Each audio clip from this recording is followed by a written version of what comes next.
Join us as we explore the incredible scale and precision required for modern shipbuilding. 파나마 운하의 폭 32.3m.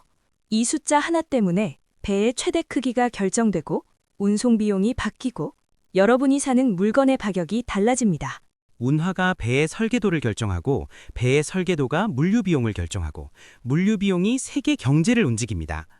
오늘 이 편을 보고 나면 뉴스에서 파나막스급, 수에즈막스급이라는 표현이 나오는 순간 그게 어떤 크기의 배인지 즉시 감이 잡히실 겁니다. 그리고 2021년 수에즈 운하에서 초대형 컨테이너선이 끼었을 때 세계 경제가 왜 멈춰버렸는지도요. 지용입니다. 큰바야입니다. 바로 가시죠. 본론에 들어가기 전에 먼저 하나 상상해 볼게요. 한국에서 출발한 배가 미국 동부 뉴욕까지 가려고 합니다. 경로가 어떻게 될까요? 태평양을 건너서 미국 서부 해안에 도착하고 잠깐, 거기서 동쪽으로 가려면 육지가 떡하니 막혀 있잖아요. 아메리카 대륙이 위아래로 쭉 연결돼 있으니까 이건 뭐 방법이 없는데요? 맞습니다. 남미와 북미 대륙이 길게 연결되어 있어서 태평양에서 대서양으로 바로 못 건너가요. 방법이 두 가지입니다. 하나는 남미 최남단, 아르헨티나 아래의 케이프 혼을 돌아서 가는 것. 이러면 수천 킬로미터를 돌아가야 해요. 추가로 2주 이상이 걸리고 연료비도 엄청납니다. 다른 하나는요? 뭔가 더 똑똑한 방법이 있을 것 같은데? 중앙아메리카 파나마에 있는 파나마 운하를 통과하는 겁니다. 약 80km의 인공수로를 지나면 태평양에서 대서양으로 곧장 빠져나갈 수 있어요. 그런데 그 운하에 폭이나 깊이 제한이 있을 거 아니에요? 아무리 큰 배나 다 지나가지는 못하겠죠? 정확합니다. 바로 그겁니다. 운하에는 물리적 제한이 있고 배가 그 제한을 넘으면 통과가 불가능해요. 그래서 선주들이 배를 주문할 때 이 배가 파나마 운하를 통과할 수 있는 크기인가를 반드시 고려합니다. 이게 배의 설계와 크기를 결정하는 핵심 요인이 되는 거예요. 네, 그래서 배 이름에 운하 이름이 붙는 거군요. 파나마 운하를 통과할 수 있는 최대 크기면 파나막스. 네, 수에즈 운하를 통과할 수 있는 최대 크기면 수에즈막스. 이런 식으로요. 오늘은 파나마 운하와 수에즈 운하, 이 두 운하를 중심으로 배의 크기 분류 체계를 살펴보겠습니다. 먼저 파나마 운하부터 가보겠습니다. 자, 그러면 파나마 운하부터 제대로 파볼게요. 저 사실 이름만 알지 어떤 구조인지는 몰랐거든요. 파나마 운하는 중앙아메리카 파나마에 위치한 약 80km 길이의 인공수로입니다. 태평양과 대서양을 연결하죠. 1914년에 완공됐는데 건설에 10년이 걸렸고 당시 기술로는 인류 역사상 가장 거대한 토목공사 중 하나였어요. 잠깐. 태평양이랑 대서양이랑 높이가 같으면 그냥 쭉 파면 되는 거 아니에요? 왜 관문이 필요한 거죠? 좋은 질문입니다.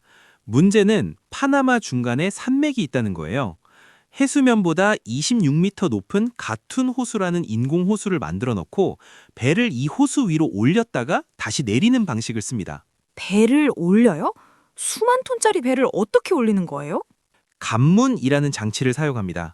영어로 락이라고 하는데 쉽게 말해서 배를 거대한 수조에 넣고 물을 채워서 수위를 올리는 거예요. 마치 엘리베이터처럼 배를 단계적으로 올렸다가 호수를 건넌 다음 반대편에서 다시 단계적으로 내리는 구조입니다.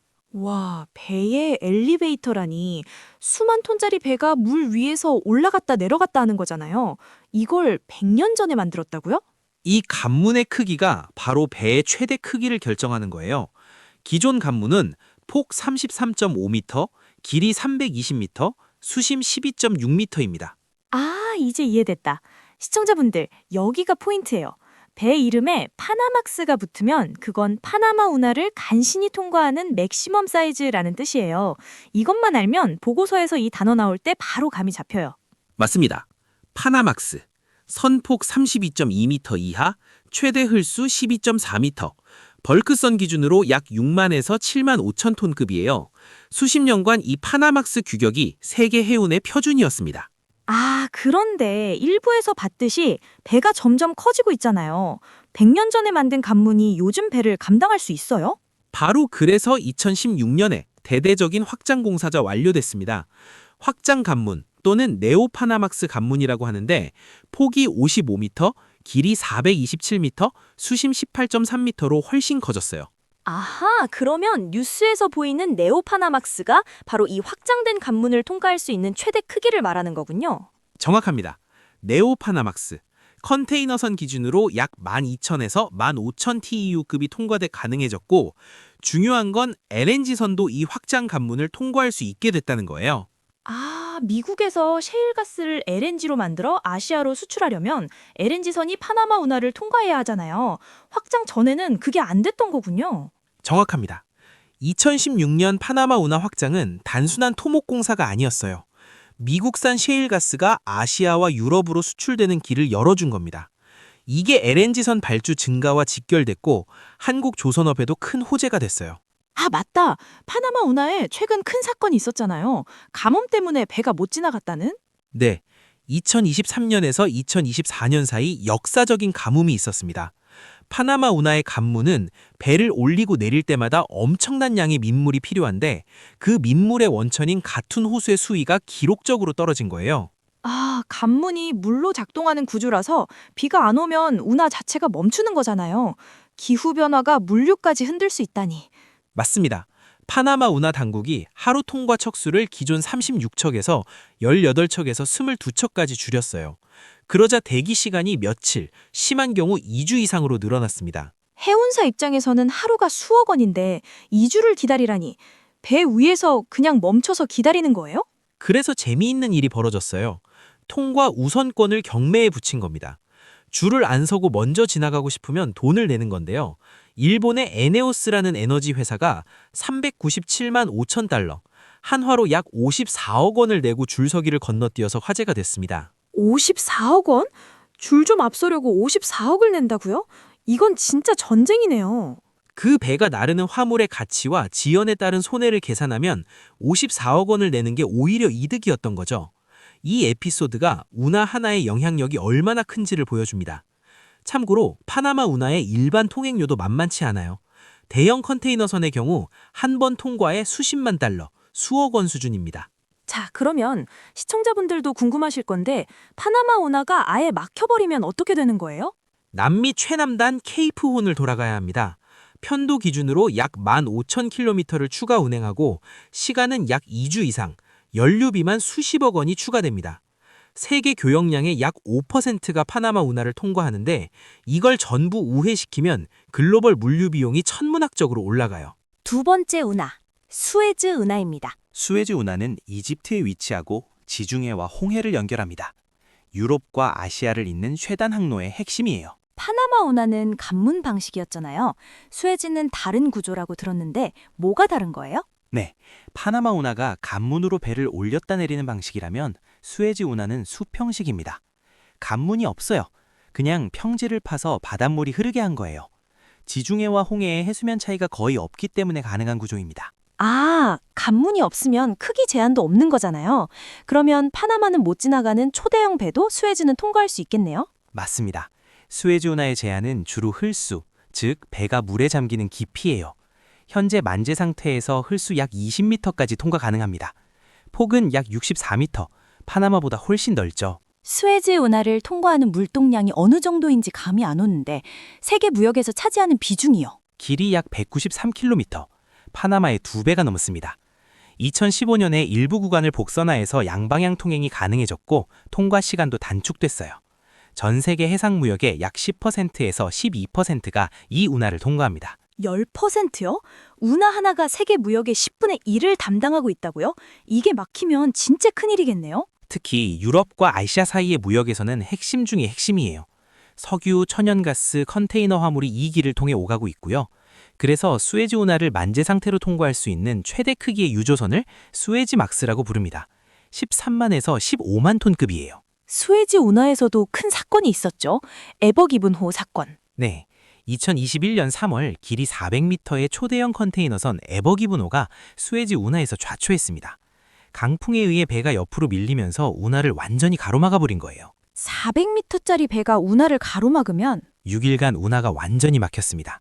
그 6일 동안 약 400척의 선박이 운하 양쪽에서 대기해야 했고 하루에 약 97억 달러, 한화로 약 13조 원 규모의 무역이 지연됐다는 추산이 있어요. 하루에 13조 원이요? 일주일이면 거의 100조잖아요. 배 한 척이 끼었을 뿐인데 그 영향이 이 정도라니. 당시 상황을 상징하는 유명한 사진이 하나 있는데요. 400m짜리 거대한 배 옆에서 작은 굴삭기 한 대가 뱃머리 앞에 흙을 파내고 있는 장면이었어요. 인터넷에서 다윗과 골리앗에 빗대어 전 세계적으로 밈이 됐습니다. 아, 저도 그 사진 봤어요. SNS에서 완전 밈이 됐잖아요. 400m짜리 배 옆에 굴삭기가 마치 개미처럼 붙어서 삽질하는 거. 그때는 웃겼는데 지금 맥락을 알고 보니까 하루에 13조 원이 날아가는 상황이었던 거잖아요. 소름 돋는데요? 결국 대형 예인선 여러 척과 준설선, 그리고 만조시 수위 상승을 이용해서 겨우 빼냈는데 이 사건은 전 세계에 하나의 사실을 확인시켜줬어요. 운하 하나가 막히면 세계 경제가 흔들린다는 것을. 그리고 이건 진짜 최근이에요. 후티 반군이 홍해에서 상선을 공격하기 시작한 거. 저도 뉴스에서 봤는데 그때 해운주가 갑자기 뛰었거든요. 그때는 왜 뛰는지 몰랐는데 지금 들으니까 이유가 선명해지네요. 네, 이건 지금도 진행 중인 상황인데요. 2023년 말부터 예멘의 후티 반군이 홍해를 지나는 상선들을 공격하기 시작했습니다.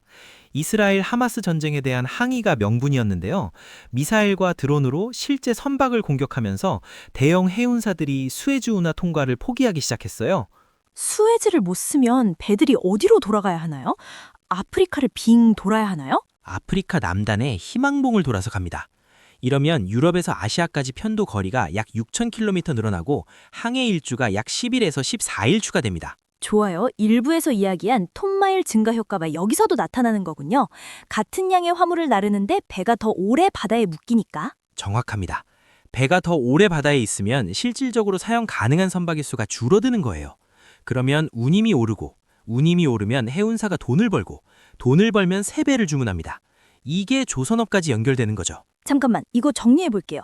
운하가 막히면 배가 돌아가야 하고, 돌아가면 배가 더 필요하고, 배가 더 필요하면 조선소의 주문이 늘어나고. 시청자분들, 이 연결고리를 기억하세요. 뉴스에서 홍해 위기, 파나마 가뭄 이런 게 나오면 바로 조선주를 떠올려야 하는 이유예요. 네, 2024년에서 2025년 사이 컨테이너선 운임이 전년 대비 149% 상승했다는 통계가 있는데 이 후티 사태가 가장 큰 원인 중 하나였어요. 그리고 이 상황은 아직 완전히 해소되지 않았습니다. 자, 이제 파나마 운하와 수에즈 운하를 알았으니 이 운하들과 연관된 선박 크기 분류를 총정리해 볼게요. 좋습니다. 작은 것부터 큰 것 순서로 가겠습니다. 먼저 핸디 사이즈, 25,000에서 4만 톤급. 핸디라는 이름에서 알 수 있듯이 어디서든 쓸모가 많은 크기라는 뜻이에요. 전 세계 거의 모든 항구에 들어갈 수 있어서 소규모 무역에 많이 쓰입니다. 주로 벌크선에 적용되는 분류예요. 그 윗 사이즈는요? 여기서부터 이제 진짜 거인들이 등장하는 건가요? 핸디막스, 수프라막스, 울트라막스. 4만에서 6만 5천 톤급인데 핸디 사이즈보다 조금씩 더 큰 벌크선들이에요. 이름이 좀 많죠? 시장이 발전하면서 사이에 새로운 규격이 계속 추가된 겁니다. 오, 파나막스. 방금 배운 거잖아요. 파나마 운하 통과 최대 사이즈. 벌써 보고서 용어가 귀에 들어오기 시작하네요. 네, 파나막스. 6만에서 8만 톤급. 아까 설명한 기존 파나마 운하 관문을 통과할 수 있는 최대 크기입니다. 선폭 32.2m가 핵심 제한이에요. 곡물과 석탄 운송의 오랜 표준이었고 벌크선뿐 아니라 유조선, 컨테이너선에도 적용되는 분류입니다. 그러면 2016년에 확장된 파나마 운하를 기준으로 한 네오 파나막스는? 네오파나막스 또는 포스트 파나막스, 2016년 확장 관문 기준이에요. 선폭 49m까지 통과 가능하고 컨테이너선 기준으로 12,000에서 15,000 TEU급에 해당합니다. 현대 대형 컨테이너선의 주력 규격이죠. 아프라막스? 이건 운하 이름이 아닌 것 같은데 어디서 온 이름이에요? 아프라막스, 8만에서 11만 톤급. 이건 이름의 유래가 특이해요. 파나마나 수에즈 같은 운하 이름이 아니라 AFRA라는 시스템에서 왔습니다. Average Freight Rate Assessment, 평균 운임 평가라는 뜻인데요. 1954년에 쉘 오일이 만든 유조선 운임 산정 시스템이에요. 이 시스템상 운임 대비 가장 경제성이 높은 가성비가 좋은 크기의 유조선이란 뜻입니다. 오, 재미있다. 파나막스, 수에즈막스는 물리적 제한에서 온 이름인데 아프라막스는 경제적 최적점에서 온 이름이라니 이름만 봐도 그 배의 성격이 보이네요. 네, 아프라막스급은 세계 대부분의 항구에 입항할 수 있어서 가장 범용적인 유조선 극이에요. 흑해, 북해, 카리브해, 지중해 등 단거리에서 중거리 원유 운송에 많이 쓰입니다. 일부를 연결하며 스에즈막스 위가 드디어 VLCC, 일부에서 배웠던 200만 배럴, 설을시 3시간 분량의 기름을 싣는 그 거인이요. 이 배는 수에즈 운하도 간신히 통과하는 수준이잖아요. 맞습니다. 스웨즈막스가 13만에서 15만 톤, VLCC가 20만에서 30만 톤, 일부에서 자세히 다뤘죠. 그리고 VLCC보다 더 큰 ULCC, 30만에서 55만 톤급이 과거에 있었는데 너무 커서 어떤 운하고 통과 못하고 대부분의 항구에도 못 들어가서 지금은 거의 사라졌습니다. 아, 그리고 벌크선에만 쓰는 특이한 이름이 하나 더 있다고 했잖아요. 케이프 사이즈. 케이프 사이즈, 10만에서 18만 톤급. 이 이름이 특별한 이유가 있어요. 케이프는 곧이라는 뜻인데 이 배는 너무 커서 파나마 운하도 스웨즈 운하도 통과할 수 없습니다. 운하에 못 들어가면 곧을 돌아가야 하는 건가요? 아프리카 남단의 희망봉, 영어로 케이프 오브 굿 호프나 남미 남단의 케이프 혼을 돌아서 갑니다. 곧을 돌아가는 크기라는 뜻에서 케이프 사이즈라는 이름이 붙은 거예요. 시청자분들, 여기서 꿀팁. 케이프가 들어가면 운하에 못 들어가서 곧을 돌아가야 하는 배. 이것만 기억하면 케이프 사이즈가 뭔지 평생 안 잊어요. 맞습니다. 주로 호주나 브라질에서 중국, 한국, 일본으로 나르는 대형 벌크선이에요. 참고로 한국에서도 케이프 사이즈가 기항할 수 있는 항구는 광양, 포항, 당진 등 소수에 불과합니다. 수심이 깊어야 하거든요. 자, 거리 다 왔어요. 이름이 좀 특이한 게 2개 더 있다고 했죠? 네, 하나는 말라카 막스. 말라카 해협의 수심 한계인 25m에 맞춘 최대 크기인데 약 30만 톤급이에요. 중동에서 동아시아로 오는 VLCC급 유조선의 실질적 상한이 됩니다. 말라카 해협은 동남아시아의 좁은 해협인데 중동산 원유가 한국, 일본, 중국에 오려면 반드시 통과해야 하는 길목이거든요. 또 하나는요? 이것도 재미있는 이름일 것 같은데. 큐맥스. 이건 카타르의 큐를 딴 건데요. 카타르의 LNG 터미널이 수용할 수 있는 최대 크기의 LNG선을 말합니다. 26만 67 입방미터급으로 세계 최대 LNG선이에요. 길이 345m. 카타르의 대규모 LNG 프로젝트 전용으로 설계된 규격입니다. 자, 선종과 크기를 배웠으니 여기서 잠깐 정리하고 넘어갈 게 있어요. 보고서에 나오는 톤수 단위들이요. DWT, GT, TEU. 이게 다 다른 건데 혼동하기 쉽거든요. 좋습니다. 간단히 정리해 드릴게요. 먼저 DWT, 제화중량 톤수, Deadweight Tonnage. 이건 배가 실을 수 있는 화물의 최대 무게를 뜻합니다. 벌크선과 유조선의 크기를 말할 때 주로 씁니다. 18만 톤급 케이프 사이즈라고 하면 DWT 기준이에요. TEU는 일부에서 배웠죠. 20피트 컨테이너 기준. 2만 TEU면 컨테이너 2만 개. 이미 우리 머릿속에 들어와 있어요. 네, TEU, 20피트 컨테이너 1개 단위, 컨테이너 선 전용 단위입니다. 2만 TEU급이면 20피트 컨테이너 2만 개. GT는요? 톤이니까 무게 아닌가? 뭔가 다른 느낌인데? GT, 총톤수, Gross Tonnage. 이건 배의 내부 공간의 부피를 톤으로 환산한 겁니다. 크루즈선이라 선박 등록 시에 주로 쓰여요. 23만 GT급 크루즈선이라는 식으로요. LNG선은 또 다른 단위를 쓴다고 했잖아요. CBM, 세제곱미터. LNG선이나 LPG선처럼 기체를 액화시켜 실는 배는 부피가 핵심이니까 입방미터 단위를 씁니다. 17만 4천 입방미터급 LNG선 이런 식으로요. 마지막 하나. 이게 보고서에서 가장 자주 보이는 단위일 것 같은데요. CGT, 표준 화물선 환산 톤수, Compensated Gross Tonnage. 이건 조선업에 특화된 단위인데요. GT의 선종별 건조 난이도 계수를 곱한 겁니다. 예를 들어 LNG선은 별크선보다 만들기 훨씬 어려우니까 같은 GT라도 CGT는 더 높게 나와요. 조선소의 연간 건조 능력이나 수주 실적을 비교할 때 주로 이 단위를 씁니다. 아하, 정리하면 DWT는 무게, GT는 부피, TEU는 컨테이너 개수, CBM은 가스 부피, CGT는 건조 난이도를 반영한 단위. 이렇게 외우면 되겠네요. 완벽합니다. 보고서에서 이 단위들이 나오면 이제 당황하지 않으실 겁니다. 자, 여기서 투자자한테 중요한 질문. 이 운하 사이즈 분류를 알면 실제로 투자할 때 어디에 쓸 수 있는 거예요? 좋은 질문입니다. 크게 3가지로 요약할 수 있어요. 첫째, 수주 트렌드와 직결됩니다. 파나마 운하가 확장되면 네오파나막스급 대형 선박 발주가 늘고 수에즈 운하가 위협받으면 희망봉 우회가 늘면서 선박 추가 수요가 생겨요.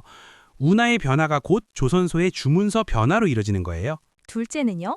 이것도 투자랑 직결될 것 같은데. 해운 운임과 선가에 영향을 줍니다. 후티 사태처럼 항로가 길어지면 톤마일이 증가하고 톤마일이 늘면 선박이 부족해지고 선박이 부족하면 운임이 오르고 운임이 오르면 해운사가 새 배를 주문합니다.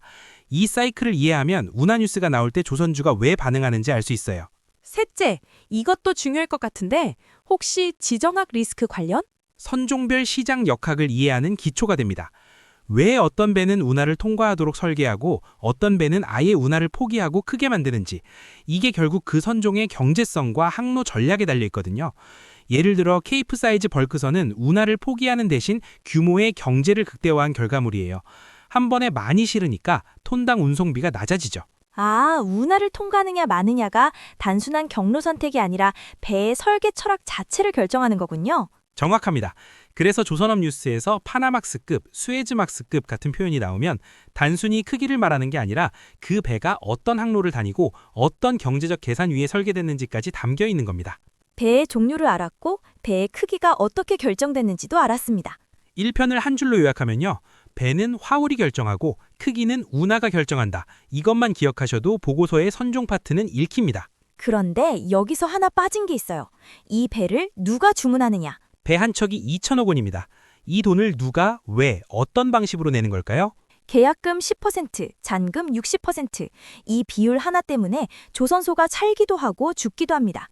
2015년에 이 결제 구조 때문에 5조 원짜리 분식회계가 터졌거든요. 이 편에서 조선업의 돈이 어떻게 흐르는지를 추적합니다.